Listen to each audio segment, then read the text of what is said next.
Hey hello guys, welcome back to our channel. So ഇന്ന് നമ്മൾ നോക്കുന്ന ജുജുട്സു കൈസൻ എന്ന ജാപ്പനീസ് അനിമി ടിവി സീരീസിന്റെ സീസൺ 2 13ാമത്തെ എപ്പിസോഡാണ്. അപ്പോൾ സമയം കളയാതെ നേരെ എപ്പിസോഡിലോട്ട് പോകാം. എപ്പിസോഡ് തുടക്കത്തിൽ യൂജി ഓടിക്കൊണ്ട് ആ സ്റ്റേഷന്റെ അടുത്തോട്ട് പോകുന്നു. അപ്പോഴാണ് അവൻ ആ കാഴ്ച കാണുന്നത്. അതിന്റെ ഫ്രണ്ടിലതാ ഒരുപാടധികം മോൺസ്റ്റേഴ്സ്, ഒരുപാടധികം മനുഷ്യരും അവിടെ നിൽക്കുന്നുണ്ട്. അവിടെയുള്ള മനുഷ്യരെ അവിടെ തന്നെ വിട്ടിട്ട് പോവാന്ന് വിചാരിച്ചു കഴിഞ്ഞാൽ മോൺസ്റ്റേഴ്സ് എല്ലാവരും അവരെ കൊല്ലും. അവരെ രക്ഷിക്കാനുള്ള ടൈം യൂജിയുടെ കയ്യിൽ ഇല്ലതാനും. ഇനി എന്ത് ചെയ്യൂടാന്നും പറഞ്ഞ് നോക്കി നിൽക്കുന്ന സമയത്ത് ഹേ ബ്രോ എന്നൊരു വിളി കേൾക്കുന്നു. നോക്കുന്ന സമയത്ത് ഇനുമാക്കി അതാ താഴെ നിൽക്കുന്നു. ഇനുമാക്കി ഇവിടത്തെ കാര്യം നീ നോക്കുവോ എന്ന് യൂജി ചോദിക്കുന്നു. ഓക്കെ എന്ന് ഇനുമാക്കിയും പറയുന്നു. സോ യൂജി അങ്ങനെ ആ സ്റ്റേഷന്റെ അടുത്തോട്ട് പോകുന്നു. അങ്ങനെ യൂജി ഓടിപ്പോയി ആ സ്റ്റേഷനകത്തോട്ട് അങ്ങ് ചാടുവാണ്. എന്നാ പെട്ടെന്ന് അവന്റെ മുമ്പിൽ ഒരാൾ കാണുന്നു. ചോസോ ആയിരുന്നു അതാ. യൂജി ഇറ്റഡോറി, എന്റെ അനിയന്മാരെ കൊന്നവൻ എന്ന് പറഞ്ഞ് ചോസോ ടെൻഷനാവുന്നു. ബ്ലഡ് മാനിപ്പുലേഷൻ കൺവേർജൻസ്, നമ്മുടെ ബ്ലഡിന് എനർജി കൊടുത്ത് അതിന്റെ ലിമിറ്റിനേക്കാൾ കൂടുതൽ കംപ്രസ് ചെയ്യുന്നതാണ് ഈ ടെക്നിക്. ഈ ബ്ലഡ് കേഴ്സ് എനർജിയുടെ കൂടെ ചേർത്ത് അറ്റാക്ക് ചെയ്യുന്ന സമയത്ത് സൗണ്ടിനേക്കാൾ സ്പീഡിൽ സഞ്ചരിക്കും. ബ്ലഡ് മാനിപ്പുലേഷന്റെ ഈ ടെക്നിക്കിന്റെ പേരാണ് പേഴ്സിംഗ് ബ്ലഡ്. സോ ചോസോ ആ ടെക്നിക്ക് യൂജിക്ക് നേരെ പ്രയോഗിക്കുന്നു. യൂജി അവിടെ നിന്ന് ഓടുവാണ്. ഒരു ലേസർ പോലെ യൂജിക്ക് പുറകെ തന്നെ പോകുന്നു. അവിടെയുള്ള എല്ലാ സാധനങ്ങളും 2 കഷ്ണങ്ങളാക്കുന്നുണ്ട്. ഇതേ സമയം യൂജി അവന്റെ അടുത്തോട്ട് ഓടിച്ചെല്ലുന്നു. ഒറ്റയിടി അങ്ങ് കൊടുക്കുവാണ്. ഡിഫൻസും അറ്റാക്കും ഒരുമിച്ച് ചെയ്യുന്നു. കൊള്ളാലോ എന്ന് ചോസോ ചിന്തിക്കുന്നു. ഇതേ സമയം യൂജിയുടെ കയ്യിൽ നിന്നും ബ്ലഡ് വരുന്നു. എനിക്ക് നിന്നോട് ഒരു കാര്യം ചോദിക്കാനുണ്ട്. എന്റെ ബ്രദേഴ്സിനെ നീ കൊന്ന സമയത്ത് അവസാനമായിട്ട് അവരെന്തെങ്കിലും പറഞ്ഞിരുന്നോ? ബ്രദേഴ്സോ എന്ന് യൂജി ചോദിക്കുന്നു. സോ അപ്പോഴാണ് യൂജിക്ക് ആ കാര്യം മനസ്സിലാവുന്നത്.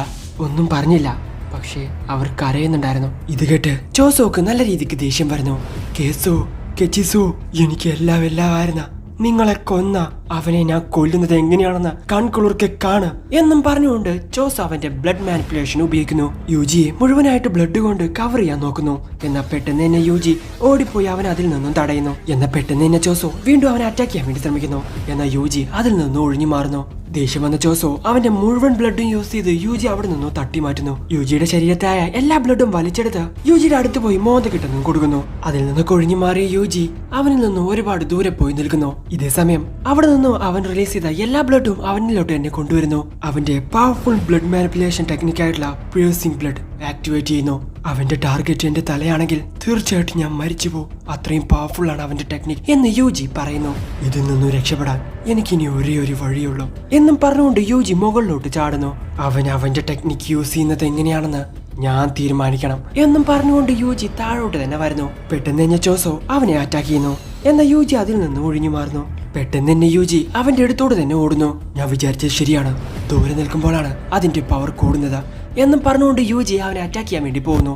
സൂപ്പർ നോവ എന്ന് പറയാണ് ചോസോ. പെട്ടെന്ന് തന്നെ ചോസോ തന്റെ ബ്ലഡ് ഒരു കത്തി പോലെ ആക്കി യൂജിയുടെ കാലിനിട്ട് അങ്ങ് കുത്തുന്നു. വേദന കൊണ്ട് യൂജി ഒച്ച വെക്കുന്നു. എന്നാൽ അതൊന്നും കാര്യമാക്കാതെ ആ കാലുപയോഗിച്ച് തന്നെ ചോസോയെ ഒറ്റ ചവിട്ട് അങ്ങ് ചവിട്ടുന്നു. സോ യൂജിയും താഴെ വീഴുന്നു. എഴുന്നേറ്റ് യൂജി കാണുന്നത് വീണ്ടും ചോസോ അവനെ അറ്റാക്ക് ചെയ്യാൻ വേണ്ടി വരുന്നതാണ്. സോ ചോസോ അറ്റാക്ക് ചെയ്തുകൊണ്ട് യൂജി അവിടെ നിന്നും തെറിച്ചു പോകുന്നു. ആരാ നീ ഇത്രയും പവർഫുൾ ആയിട്ടിരിക്കുന്നത് എങ്ങനെയാ എന്ന് യൂജി ചോദിക്കുന്നു. വീണ്ടും ചോസോ അവൻ അറ്റാക്ക് ചെയ്യാൻ വേണ്ടി നിൽക്കുന്ന സമയത്താണ് യൂജിയുടെ പോക്കറ്റിൽ നിന്ന് ഒരു ശബ്ദം കേൾക്കുന്നത്. മെഗമാറോ ആയിരുന്നു അതാ. മെഗമാറോ, നീ ഇത്ര നേരം എവിടെയായിരുന്നു എന്ന് യൂജി ചോദിക്കുന്നു. എനിക്ക് വേറെയും കുറച്ച് പണിയുണ്ടായിരുന്നു എന്ന് മെഗമാറോയും പറയുന്നു. ഇവനാണ് ചോസോ. ഇവൻ ഉപയോഗിക്കുന്നത് ബ്ലഡ് മാനിപ്പുലേഷൻ ആണ്. നിനക്കിതിനെ പറ്റി അറിയോ എന്ന് യൂജി ചോദിക്കുന്നു. ബ്ലഡ് മാനിപ്പുലേഷൻ തന്നെയാണ് കാമോയോ യൂസ് ചെയ്യുന്നത്. ആര്? ഗ്യോട്ടോയിൽ 3rd ഇയറിൽ പഠിക്കുന്ന അവനോ? അങ്ങനെയാണെങ്കിൽ നിനക്കിതിനെ പറ്റി അറിയോ? ഇതിന്റെ വീക്ക്നെസ് എന്താണെന്ന് അറിയോ എന്ന് ചോദിക്കുകയാണ് യൂജി. ബ്ലഡ് മാനിപ്പുലേഷൻ ടെക്നിക് എന്ന് പറയുന്നത് കാമോ ക്ലാനിന്റെ ടെക്നിക്കാണ്. അവരാണ് നൂറ്റാണ്ടുകളായിട്ട് ഇത് യൂസ് ചെയ്യുന്നത്. അതിന് കാരണം കൺവേർജൻസ് ആണ്, അതായത് ബ്ലഡ് കംപ്രഷൻ. അവനിപ്പോ ഉപയോഗിച്ച ടെക്നിക്കാണ് പിയേഴ്സിംഗ് ബ്ലഡ്. മനസ്സിലാവുന്ന പോലെ പറഞ്ഞ ബ്ലഡ് കൊണ്ടുണ്ടാക്കിയ ബ്ലേഡ്. ഇതുകൊണ്ട് തന്നെ ക്ലോസിലും മിഡിലും ലോങ് റേഞ്ചിലും അവർക്ക് നല്ല രീതിക്ക് അറ്റാക്ക് ചെയ്യാൻ പറ്റും. അത് അവരുടെ ശരീരത്തിൽ ഓടുന്ന ബ്ലഡ് ആയതുകൊണ്ട് അത് കട്ടയാവില്ല. സോ വേറെ വീക്ക്നെസ് ഒന്നും അവർക്കില്ല എന്ന് മെഗമാറോ പറയുന്നു. എന്നാലും എന്റെ കയ്യിൽ ഒരു ഐഡിയ ഉണ്ട്, പക്ഷെ അത് എത്രത്തോളം വർക്ക് ആവുമെന്ന് എനിക്കറിയില്ല. നീ ആദ്യം ടോയ്ലറ്റിലോട്ട് ഓടിപ്പോ എന്ന് യൂജിയോട് പറയുന്നു. ഇത് സക്സസ് ആവാൻ വെറും 10% മാത്രമേ ചാൻസ് ഉള്ളൂ. ഇനി അങ്ങനെ ആയില്ലെങ്കിൽ തീർച്ചയായിട്ടും നീ ചത്തുപോകും എന്ന് പറയുവാണ് മെഗമാറോ. സോ അവന്റെ കയ്യിൽ നിന്നും എങ്ങനെയൊക്കെയോ രക്ഷപ്പെട്ട് യൂജി ടോയ്ലറ്റിലോട്ട് ഓടുന്നു. പേടിച്ചോടുന്ന ഇവനെ പോലെ ഒരു മണ്ടന്റെ കൈ കൊണ്ട് ചാവാൻ എന്റെ അനിയന്മാർ അത്രയും ദുർബലരല്ല എന്നും പറഞ്ഞുകൊണ്ട് ചോസോ ടോയ്ലറ്റിലോട്ട് പോകുന്നു. സോ അവിടെ ഉണ്ടായിരുന്ന വാഷ് ബേസ് എന്തൊക്കെയോ തല്ലിപ്പൊട്ടിക്കുന്ന ശബ്ദം അവിടെ കേൾക്കാനുണ്ട്. എന്താ ശബ്ദം കേൾക്കുന്നേ? അവൻ എന്തെങ്കിലും പ്ലാൻ ചെയ്യുന്നുണ്ടോ എന്ന് ചോസോ ചിന്തിക്കുന്നു. എന്ത് പറ്റി? ഉള്ളിലോട്ട് വരില്ലേ? അതോ നീയും നിന്റെ ബ്രദേഴ്സിനെ പോലെ ഒരു മണ്ടനാണോ എന്ന് മെഗമാറോ ചോദിക്കുന്നു. മണ്ടനാണോ ഇല്ലയോ എന്ന് ഞാൻ കാണിച്ചരാടാ എന്നും പറഞ്ഞുകൊണ്ട് ചോസോ അവരുടെ അടുത്തോട്ട് ഓടുന്നു. ടോയ്ലറ്റിലെത്തിയ ചോസോ കാണുന്നത് പൈപ്പെല്ലാം പൊട്ടിക്കിടക്കുന്നതാണ്. നീയും നിന്റെ അനിയന്മാരെ പോലെ ഒരു മണ്ടനാണെന്ന് മനസ്സിലായി എന്ന് മെഗമാറോ പറയുന്നു. ശബ്ദം കേൾക്കുന്ന സ്ഥലത്തോട്ട് അറ്റാക്ക് ചെയ്യുവാണ് ചോസോ. സോ മെഗമാറോ 2 കഷ്ണമാകുന്നു. നമുക്കുള്ള ഒരേ ഒരു ചാൻസ് ഇതാണ് യൂജി ഇട്ടിഡോറി, വിട്ടുകളയല്ലേ എന്ന് മെഗമാറോ പറയുന്നു. സോ ചോസോ മെഗമാറോയെ പൊട്ടിച്ചു കളയുന്നു. തെറ്റ് ചെയ്തല്ലോ, അവനുണ്ടായിരുന്ന ഒരു ചാൻസ് ഇത് മാത്രമാണ്. ഇനി എങ്ങനെ അവർ രക്ഷപ്പെട്ടു പോകുമെന്ന് എനിക്കൊന്ന് കാണണം എന്ന് പറയുവാണ് ചോസോ. പെട്ടെന്ന് തന്നെ ചോസോക്ക് ചുറ്റുമുണ്ടായിരുന്ന ബ്ലഡ് എല്ലാം തന്നെ പൊട്ടിത്തെറിക്കുന്നു. എന്താ ഇവിടെ നടക്കുന്നതെന്നുള്ള കാര്യം ചോസോക്ക് മനസ്സിലാവുന്നില്ല. ബ്ലഡ് മാനിപ്പുലേഷൻ ടെക്നിക്കിന്റെ പവർ കൂട്ടാൻ വേണ്ടിയിട്ട് ടെക്നിക്ക് യൂസ് ചെയ്യുന്നവർ രക്തത്തിന്റെ ശീതീകരണ ഗുണങ്ങൾ നിരന്തരം ഓഫാക്കി വെക്കുന്നു. അതുകൊണ്ടാണ് മറ്റുള്ളവരെക്കാൾ പെട്ടെന്ന് ചോസോയുടെ ബ്ലഡ് വെള്ളത്തിൽ അലിഞ്ഞു ചേർന്നത്. അതുമാത്രമല്ല, വെള്ളത്തിൽപ്പെട്ട ബ്ലഡിന്റെ ഓസ്മോറ്റിക് പ്രഷർ രക്തത്തിലുള്ള റെഡ് ബ്ലഡ് സെൽസ് ഡാമേജ് ചെയ്തിരിക്കുന്നു. ഇതുകൊണ്ട് തന്നെ 45% ബ്ലഡ് സെൽസിനെയും കൺട്രോൾ ചെയ്യാൻ പറ്റാത്ത രീതിയിലായി. സോ അവന്റെ ടെക്നിക്കും കൺവേർജൻസും ഉപയോഗിക്കാൻ പറ്റാത്ത രീതിയിലായി. സോ ശരീരത്തിന് പുറത്ത് ബ്ലഡ് മാനിപ്പുലേഷൻ ഉപയോഗിച്ച് യുജിയെ അറ്റാക്ക് ചെയ്യാൻ ഇനി അവനെ കൊണ്ട് സാധിക്കില്ല. അങ്ങനെ ജോസോക്ക് ഇനി അവന്റെ ബ്ലഡ് മാനിപ്പുലേഷൻ ഉപയോഗിക്കാൻ പറ്റില്ല എന്നുള്ള കാര്യം അവന് മനസ്സിലാവുന്നു. ഫൈറ്റ് ചെയ്ത് വലിയ പരിചയമില്ലാത്തത് കൊണ്ടും ഇനി എന്താ അവിടെ നടക്കുമെന്നുള്ള കാര്യത്തിൽ ഒരു തീരുമാനമായി എന്നും പറഞ്ഞുകൊണ്ട് നമ്മൾ നോക്കുന്ന സമയത്ത് ജോസോ വേറെ ലെവലില് തന്നെ ഫൈറ്റ് ചെയ്യുന്നു. യുജിക്ക് ഒന്ന് അനങ്ങാൻ പോലും സാധിക്കുന്നില്ല. വാരിയെടുക്കുന്നുണ്ട് യുജിനെ. അവസാനം വേറെ വഴിയില്ലാത്തതുകൊണ്ട് യുജി അവന്റെ കയ്യിൽ കയറി കടിക്കുന്നു. അങ്ങനെ യുജി അവന്റെ ടെക്നിക്ക് യൂസ് ചെയ്ത് ജോസോടെ മോന്തക്കിട്ട് ഒരു ചോട്ട് അങ്ങ് കൊടുക്കുന്നു. എന്നെ കൊണ്ട് ജയിക്കാൻ പറ്റും എന്ന് പറയാണ് യുജി. സോ അപ്പോഴാണ് ജോസോ വെള്ളത്തിൽ തട്ടാതെ ഒരു ബ്ലഡ് അവിടെ സൂക്ഷിച്ചു വെച്ചിരുന്നത്. അവന്റെ ബ്ലഡ് മാനിപ്പുലേഷൻ യൂസ് ചെയ്ത് യുജി പോലും അറിയാതെ യുജിയെ അറ്റാക്ക് ചെയ്യുന്നു. സോ യുജിയുടെ ലിവർ ഓട്ടയാവുന്നു. ഇപ്പോഴല്ലേ ജയിക്കുമെന്ന് വിചാരിച്ചത്, ഇപ്പൊ എന്തു പറ്റി? മുൻപാടി കൊണ്ടതിനേക്കാൾ നല്ല വേദന ഉണ്ടല്ലോ ഇപ്പോ. അങ്ങനെയാണെങ്കിൽ കൊള്ളാൻ പാടില്ലാത്ത എവിടെയോ ആണ് കൊണ്ടിരിക്കുന്നത്.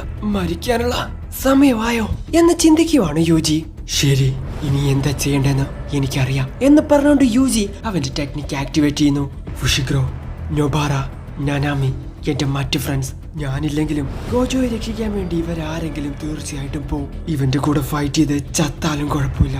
ഗോജോയെ രക്ഷിക്കാൻ ഞാൻ തന്നെ പോണമെന്ന് ആവശ്യവും ഇല്ല.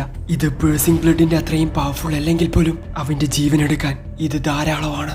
അവൻ ശ്രദ്ധിക്കാതിരുന്നത് കൊണ്ട് മാത്രമാണ് എനിക്കിത് സാധിച്ചത് എന്ന് ജോസോ ചിന്തിക്കുന്നു. ഇവനെ പോലെ അല്ല ടെക്നിക്ക് യൂസ് ചെയ്യുന്നത്. അവരുടെ കയ്യിൽ ഒരു ബാഗിനകത്തായിരിക്കും ബ്ലഡ് ഉണ്ടാവുക. എന്ന് ഇവൻ യൂസ് ചെയ്യുന്നത് ഇവന്റെ ശരീരത്തിൽ ഒരു ഭാഗം മുറിവേൽപ്പിച്ച് അതിൽ നിന്നും വരുന്ന ബ്ലഡ് കൺട്രോൾ ചെയ്ത് അറ്റാക്ക് ചെയ്യുന്നു. സോ അതുകൊണ്ട് തന്നെ ഇവൻ ഒരുപാട് ക്ഷീണം തോന്നും. മാത്രമല്ല, ഹാർട്ട് ബീറ്റ് അനുസരിച്ച് ബ്ലഡ് വേഗത്തിൽ പുറത്തു വരുന്നത് കൊണ്ട് തന്നെ അവന്റെ ബ്ലഡ് മാനിപ്പുലേഷൻ ഒരുപാടധികം പവർഫുൾ ആയിരിക്കും. ബ്ലഡ് മാനിപ്പുലേഷൻ ഉപയോഗിക്കുന്ന ആരെക്കൊണ്ടും ഒരേ സമയം പല വെസൽസിന്റെ മുകളിൽ ഫോക്കസ് ചെയ്യാൻ പറ്റില്ല. ബ്ലഡ് പോകുന്നതിനേക്കാൾ യുജിയാണ് പ്രശ്നമെന്ന് ജോസോ വിചാരിക്കുന്നു. സോ വീണ്ടും അവർ ഒരു ഫൈറ്റിന് എന്നെ തയ്യാറെടുക്കുന്നു. അങ്ങനെ രണ്ടുപേരും മാരകമായിട്ട് എന്നെ അവിടെ ഫൈറ്റ് ചെയ്യുന്നു. ഒരു കത്തി പോലെ തന്റെ ബ്ലഡ് ഉപയോഗിച്ച് ഉണ്ടാക്കുവാണ് ജോസോ. യുജിയുടെ കണ്ണ് കുത്തിപ്പൊട്ടിക്കോടാന്നും പറഞ്ഞ് നിൽക്കുന്ന സമയത്ത് വെള്ളമായിട്ട് ആ ബ്ലഡ് റിയാക്ട് ചെയ്താ അത് അവിടെ നിന്നും പോകുന്നു. പെട്ടെന്ന് തന്നെ യുജി അവനെ ഒറ്റ ചവിട്ട് അങ്ങ് ചോട്ടുന്നു. തെറിച്ച് പോയി വീഴുവാണ് ജോസോ. പെട്ടെന്ന് തന്നെ ജോസോ വുൾവറിനെ പോലെ കൈയിനകത്ത് ബ്ലേഡ് കൊണ്ടുവരുന്നു. അത് വെച്ച് യുജിയെ അറ്റാക്ക് ചെയ്യുന്നു. എന്നാൽ യുജി അത് തടയുന്നു. വീണ്ടും ജോസോ യുജിയെ അറ്റാക്ക് ചെയ്യുന്നു. യുജി ജോസോനെ അറ്റാക്ക് ചെയ്യുന്നതോ. ഫൈറ്റ് തുടങ്ങിയ മുതൽ ഞാൻ എന്റെ ഇടത് കൈ യൂസ് ചെയ്തിട്ടില്ല. ഇതെനിക്ക് യൂസ് ചെയ്യാൻ പറ്റില്ലെന്നായിരിക്കും അവൻ വിചാരിച്ചു കാണാം എന്നും പറഞ്ഞുകൊണ്ട് ആ ടെക്നിക്ക് യൂസ് ചെയ്ത് യുജി അവന്റെ വയറ്റിലോട്ട് ഒറ്റ കുത്തങ്ങ് കൊടുക്കുന്നു. സോ പെട്ടെന്ന് തന്നെ യുജിക്ക് എന്തോ പോലെ തോന്നുവാണ്. എന്താ ഇത് എന്ന് പറഞ്ഞ് തീരുമ്പോഴേക്കും ജോസോ അവനിട്ട് ഒറ്റ ഇടി അങ്ങ് കൊടുക്കുന്നു. യുജി തെറിച്ചു പോയി വീഴുന്നു. യുജിക്ക് ഒന്ന് അനങ്ങാൻ പോലും സാധിക്കുന്നില്ല. ഇനിയും നിന്റെ ശരീരത്തിൽ ജീവൻ ബാക്കിയുണ്ടോ എന്നും ചോദിച്ചുകൊണ്ട് ജോസോ അവന്റെ അടുത്തോട്ട് വരുന്നു. എന്റെ അനിയന്മാരോട് പോയി സോറി ചോദിക്കടാ എന്നും പറഞ്ഞുകൊണ്ട് ജോസോ അവനെ അറ്റാക്ക് ചെയ്യുന്നു. എടാ മോനെ, ഇങ്ങനെ ഒരുത്തന്റെ കൂടെ നീ തോറ്റുപോവോ?